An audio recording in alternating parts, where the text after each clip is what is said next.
Hi, my name is Asha Goodman, and I'm a first-year PhD student. And today I'd like to talk to you about what I researched while I was in the Dinsdale lab. So I think we're all familiar with coral reefs, and they have primary producers. There's coral and algae, and they actually release about 50% of their carbon as fixed carbon, which immediately dissolves, or 80% of it immediately dissolves. And that is then termed dissolved organic carbon, or DOC. And so coral reefs are very efficient at conserving energy and nutrients, and I think some of you have heard about the microbial loop. So microbes like to consume this DOC, and then they become available to higher trophic levels.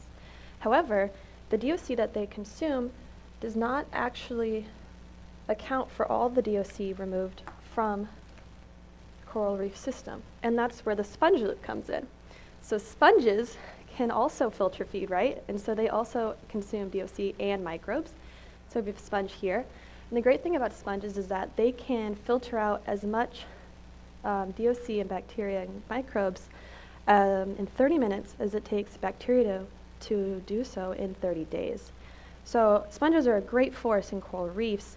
And what they do is that they ingest this DOC or the microbes, but they also in turn release detritus, or their filter cells, which have a really high turnover. So they absorb DOC, but they don't show a lot of biomass. So they put all this energy into recycling and turnover in their filter cells, which then becomes available to fauna or detritus.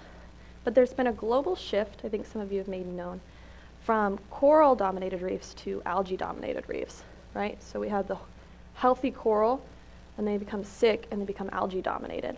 And so in algae-dominated reefs, there's more bacteria. And when there's more bacteria, it's been shown that in the presence of algae exudates, they eat more oxygen. So they're depleting the oxygen, they're causing hypoxia, and they're killing corals. So they're causing coral death. And then they're feeding algae growth, or they're promoting algae growth. So you have this cycle.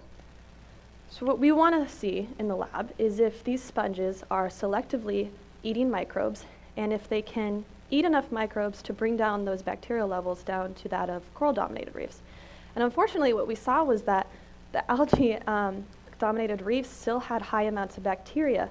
So after doing a metagenomic approach, we saw that there was also less diversity in the algae-dominated reefs. So these sponges were selectively eating microbes in the algae-dominated reefs, causing less diversity and in turn feeding that cycle of coral death. So the take-home message is that sponges can't reverse what we've done to coral reefs. They can't bring down the bacterial level counts, and they're selectively eating these microbes, and so they can't reverse what we've caused. So we should really be focusing on preventative measures for coral reefs, protecting them, and focusing on global warming as well. So thank you for taking the time to watch this video, and we hope to see you again.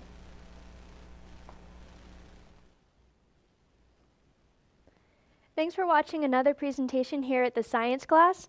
If you want to know more about the research that you just heard about, check the video description below for a link to that lab's website. And if you want to see more presentations like this in the future, you can subscribe to us by clicking this button here. Thanks very much.